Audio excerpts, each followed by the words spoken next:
civil society, political, and of course opinion leaders have continued calling for the release of all those detained in connection to the Anglophone crisis. They think this is going to happen the way to the resolving of the national or the crisis in the northwest and the southwest regions of the country.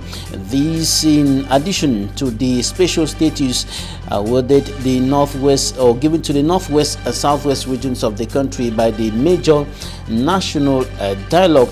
And some civil society leaders have also condemned the president of the republic, Paul Biya, for giving an account of the major national dialogue first to the French president Emmanuel Macron before Cameroonians.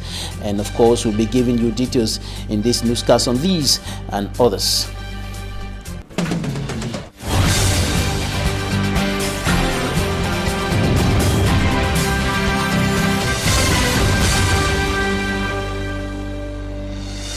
Thanks, ladies and gentlemen, for joining us in this edition of the news on Equinox Television, live from our headquarters in Cameroon's economic capital, Douala. I am Babla Jonathan. The call for the release of all detained in connection to the Anglophone crisis continue rising to the sky after the major national dialogue, which decided that a special status should be given to the northwest and the southwest regions of the country.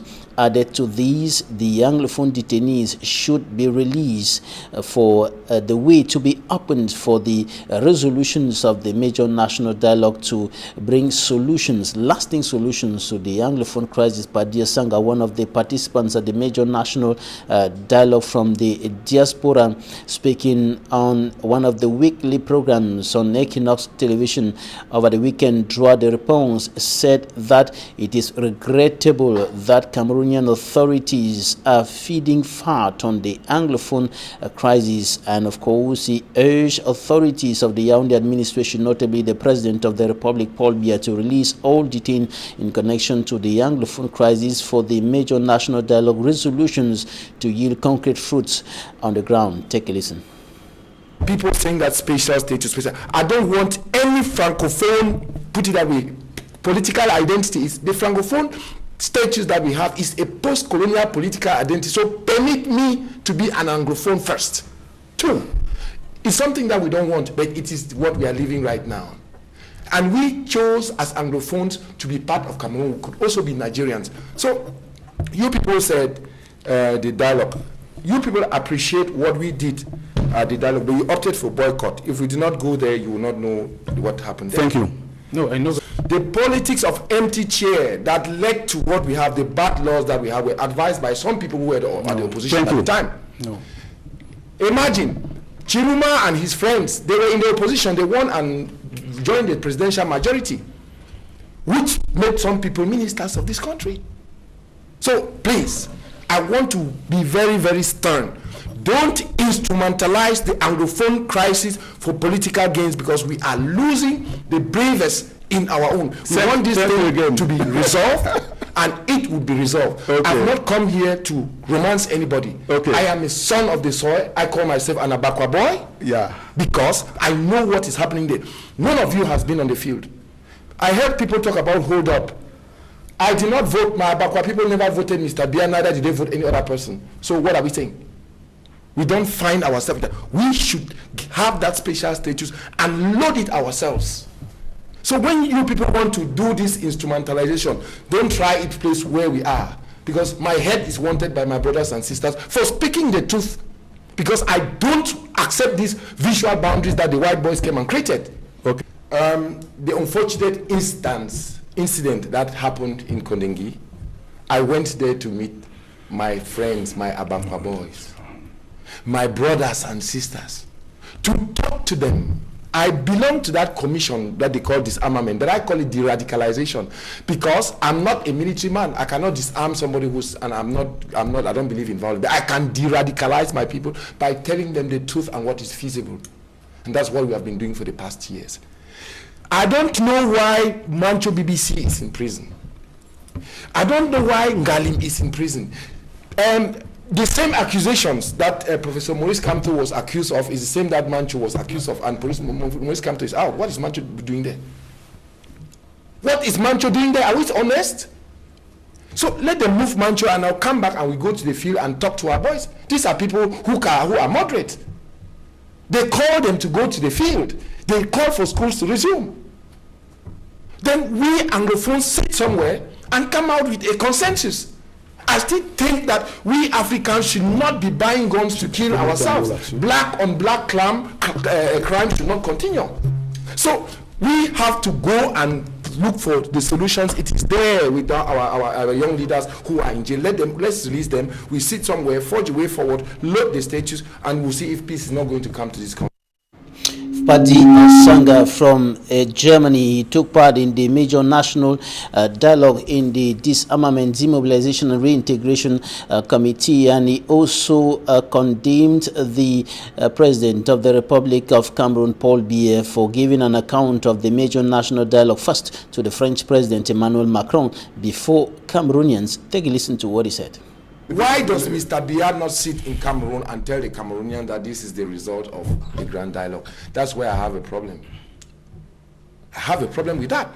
He should come back to the Cameroonians and give them what we have said. We are trying to talk amongst Cameroonians. We can't solve the problem. Why is he going to give that account to France? These are some of the incongruities of this regime. So we cannot sit here, have a discussion here. We say we Cameroonians have said, then you go again to and say you are going to give account and just you Macron. What? How consistent are we, my brothers? And we are saying this firmly. There are Cameroonians in this country that can solve the Cameroonian the crisis here. What is he going to tell Macron? Macron is a kid. He could be his grandfather. So I would not let that one go. When you were talking about instrumentalizing social tension. During the Anglophone crisis, there is a certain person who is supposed to heading a certain bilingual commission. Do you know the concept of come no go? Does any of you know that concept? It's ours. It was used during the Anglophone crisis. And who used it? Please. The person who said there was no Anglophone crisis, he do this thing. And the concept of come no go, it is meant to create that northwest-southwest divide, set southwest people up to attack those of the northwest region. You also heard it. Somebody sat in the diaspora and said, all the Bamilikes and Francophones should leave. Where are we heading to? Do you think that person really has the interests of Cameroonians? He is working for people in the regime. Go and read from their camp how they are attacking themselves. So this regime operates like that, and Cameroonians should be very, very aware and know that their time is up. And anybody, I want to say any Cameroonian who will vote CPDM again in this country, he's a clown. Then coming back to... yes. What? Why? That's my opinion. Padia Sanga speaking there, and many are still expecting the concrete impact of the major national dialogue resolutions on the ground in the northwest and southwest regions of the country, and female political civil society activists are expecting that something is going to be done as soon as possible, notably with regards to the situation of women and young girls who are the more affected by the Anglophone crisis. And during a meeting today here in the economic capital Douala, members of the Women's International League for Peace and Freedom and other civil society activists discussed this, and of course the most recent tragedy or better still atrocity committed in the northwest and southwest regions of the country, the killing of Ayafo. And of course we have details with Hemin Iluka. It is true, the Grand National Dialogue is over, but for this female activist, lots more of on-the-ground work is necessary, notably to resolve delicate situations in which women and the girl child face as a result of the crisis in the troubled regions. On the recent most outrageous act of killing of Cameroonian Ayafo Florence in the northwest region, the Peace Crusaders suggest it's very important to fight against impunity, because it keeps happening and nothing is done. And we should also embark in a peace education program throughout the country to build a culture of peace. And women, as you know, should be part and parcel. Considering women as essential actors in nation building, the female peace initiators at this stage as well question the outcome of the just ended inclusive national dialogue. So we are coming today as another brainstorming exercise to first understand what came out of the dialogue table, what came out regarding women's role, and most importantly, how can we as women continue supporting the ongoing peace process in Cameroon. Having previously made proposals to resolve the crisis in the troubled regions, the nation builders long for sustainable peace, which they say could definitely be attained if peace and client education targets youths in the country, with the state as well ensuring the provision of jobs to the younger generation. Coming up, our Southwest correspondent Derek Jato brings to us updates on the deteriorating situation in the Southwest region of the country. His report. After a hit-hard back-to-school campaign, the national dialogue, and the Teachers' Day All Now history. Yeah, we came down to Mondobatan to take the temperature of the place. We noticed that school children are in their classes. Activities are going on perturbed in the entire division from the echoes getting to me. We noticed that all commercial activities are going on. In fact, there is nothing again in Jan division like old town. Monday the 14th of October, I want to say, and you can see for yourself that activities are going on. And the senior divisional officer from their division spent much of his time in the various school campuses in Mondemba, this 14th day of October 2019. How are you, sir?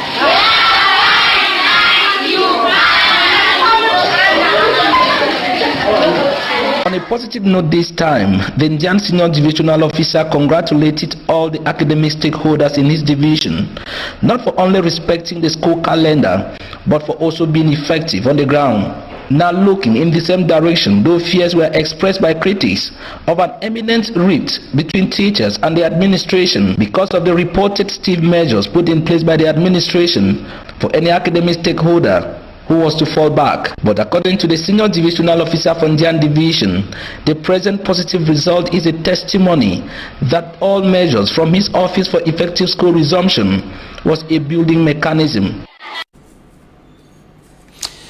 Ex-detainees of the post-election crisis in the Republic of Cameroon, that is the crisis that erupted after the 2018 presidential election in the country, who arrived the Mongo division in the littoral region of the country, were received in the triumph. And of course, over the weekend, Paul Eric Kinge of the new Cameroon Patriotic Movement, NPC, and of course CRM party officials stormed several localities in the Mongo division, announcing that the party will contest in the legislative and municipal elections that will be coming up. For me, I'm from Sanda Hasmo.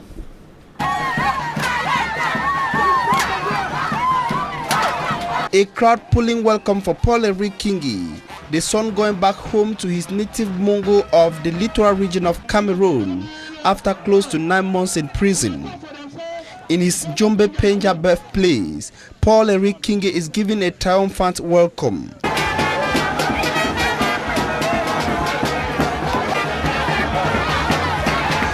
Speaking, the politician and national chairman of the new Cameroon Patriotic Movement, the NCPM political party, tells his people that he came with a message of peace and also to publicly make known his intentions to run for the upcoming municipal and legislative elections in Cameroon. Je viens de passer 9 mois en prison. The 9 months I spent in prison has not taken the love my people have for me. You saw it yourself from Jombe to this place. My people have demonstrated they will always be with me, irrespective of the number of times I'm sent to prison. It is high time the NCPM party gets into key institutions, and in 2020, we shall have the opportunity to prove it. I will contest in municipal and legislative elections come 2020. Je serai candidat aux élections législatives et municipales. A similar fanfare atmosphere of reunion equally took place in Melong after the comeback of many CRM party former detainees, among them the Littoral 2 sector president of the party. 9 mois d'absence. 9 months spent in prison, 9 months of hunger, but I am happy to finally return to my native Mongo. I came to talk Renaissance with my people. I brought a message of hope to tell them that the time is now. The CRM will win in all of Littoral come 2020. que c'est maintenant que les vraies choses commencent. The CRM party officials say their morals have been boosted after the period spent in detention in Yaoundé.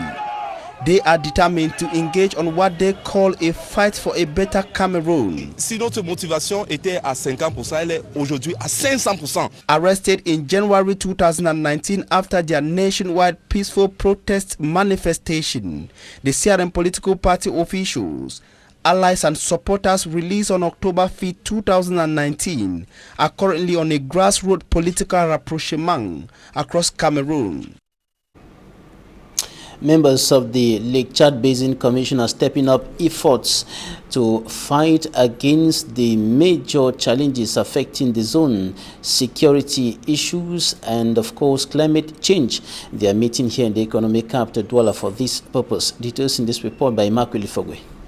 Despite efforts by member countries of the Lake Chad Basin, terrorists continue killing persons and animals, abducting civilians and destroying properties in parts of Cameroon, Nigeria, Niger and Chad. The issue of security is now at the forefront with the advent of Boko Haram insurgents.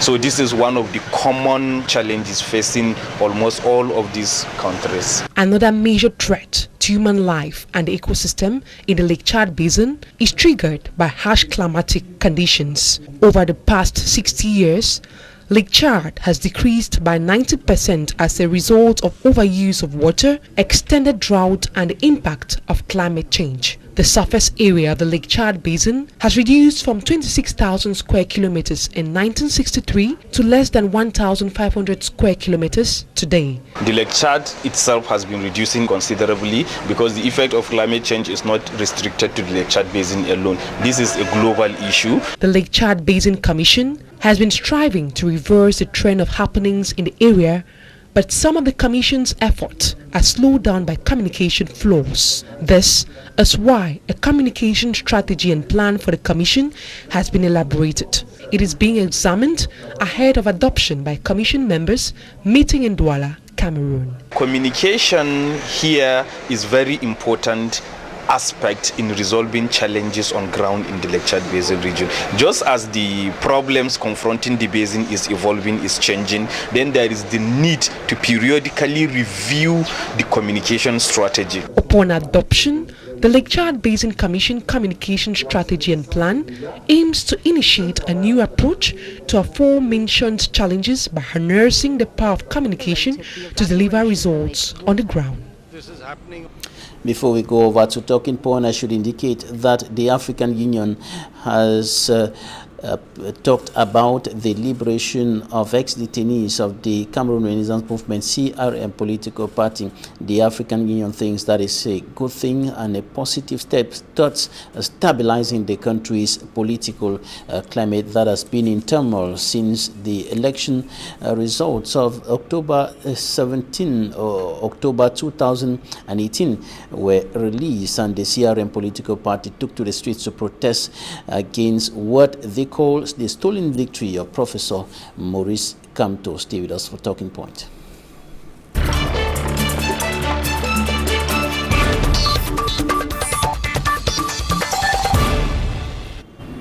Thanks, ladies and gentlemen, for joining us in Talking Points. We're receiving one of the prominent civil society leaders in the Republic of Cameroon. Sylvie Jacqueline Dogmu is the president of the Women's International League for Peace and Freedom Cameroon branch. She is also the coordinator of that organization on the African continent. You're welcome. Thank you so much, Jonathan. Good evening. Today you were discussing issues concerning the major national dialogue, notably the resolutions and looking at the aspect of women. But first of all, from a global perspective, generally, what do you expect? What are your expectations with regards to the resolutions or the outcomes of the major national dialogue? Yes, thank you so much. As you know, our expectations were very clear that the national dialogue should really address the root causes of conflict, without which there is no possible sustainable outcome. The other expectation was for it to be very inclusive, to ensure that no one is left behind. It was very important to have like general amnesty, because it was about talking about difficult questions, and we thought that it was not possible to address certain issues with some people being absent.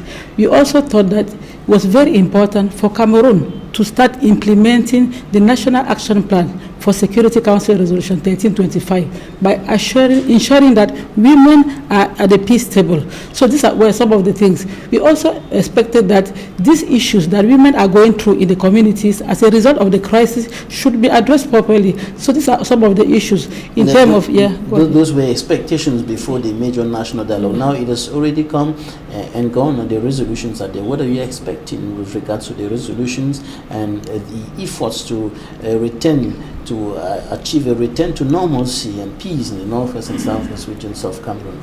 I would first say that we welcome the dialogue because it's a first step. But we say we are still expecting the resolutions because from what we heard, there are recommendations. The recommendations. Yes, right. There is still a step. I want to say that for now, many people are still not very clear on what happened in Yaoundé because we are still expecting. Because what came out from what we were able to understand were the recommendation. It's very important that they should become a resolution so that at least people know. Because for now, we have an idea of what was discussed, but the real content is very important for people, number one, to know concretely.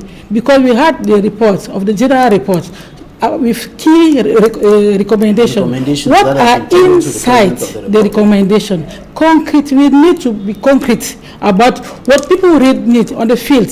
That's why you see some of people not satisfied because they need to understand what is really changing. And for them to understand, we need to put the content in the recommendation. So what we are trying to do, as we started doing today, is to be sure that we understand the recommendation, and we try to understand, to find out whether they are pertinent. When we say pertinent, are they really addressing the issues on the field? It's very important to know that before engaging in any implementation. You said the recommendations should become resolutions. Yeah. What do you mean by recommendations becoming resolutions, and what is going to be the change? What is going to be the impact? But we heard it, I'm not the one saying it. The Prime Minister was very clear that my job is finished. Now I have to hand it to the President of the Republic, who is going to decide.